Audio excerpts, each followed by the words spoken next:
गर्मियों के दिन थे और गर्मियों की छुट्टियां भी चल रही थी। राहुल, ज्योति एक शाम दोनों अपने घर के बाहर खेल रहे थे। तभी उनकी मम्मी, और राहुल, ज्योति जरा इधर आओ जल्दी से। तभी राहुल और ज्योति अपने घर को चले आए। जैसे ही राहुल ज्योति घर के अंदर आए और अपनी मम्मी को मुस्कुराते हुए देखकर, क्या बात है मम्मी, आप इतना मुस्कुरा क्यों रही हो? बात ही कुछ ऐसी है, तुम्हारी नानी का कॉल आया था, आज उन्होंने हमें बुलाया है, कल को हम सब नाना नानी के घर जा रहे हैं। फिर ये सुनकर तो राहुल ज्योति की खुशी आसमान छू गई। चलो पैकिंग शुरू कर देते हैं, नाना नानी के गांव चलते हैं और एंजॉय करते हैं।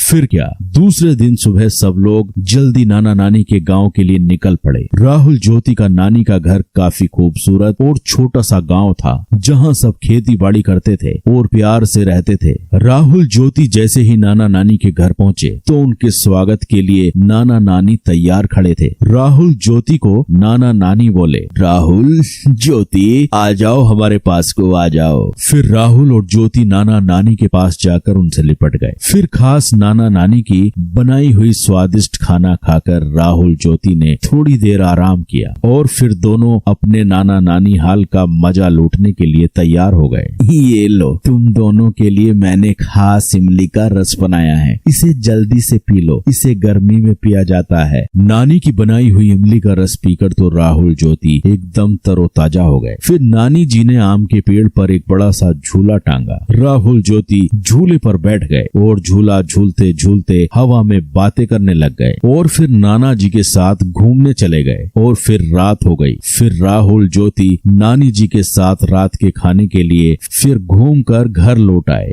नानी जी, मैं आपके हाथों से खाऊंगा। नानी, मुझे भी खिलाओ ना। ये सुनकर नानी जी हंसने लगी। ठीक है, मैं तुम दोनों को अपने हाथों से खिलाती हूँ। फिर क्या, राहुल ज्योति ने नानी के हाथ से पेट भरकर खाना खाया और खाना खाने के बाद सब लोग सोने की तैयारी करने लगे। और फिर राहुल ज्योति को गर्मी महसूस होने लगी। नानी जी, घर के अंदर कितनी गर्मी महसूस हो रही है, पंखा भी गर्म हवा फेंक रहा है, आपके घर में एसी भी नहीं है। हमें तो एसी की आदत है, अब तो हमें रात भर नींद नहीं आएगी। यह सुनकर नाना नानी के साथ सब लोग हंसने लगे। यह देखकर राहुल और ज्योति ज्यादा कंफ्यूज हो गए।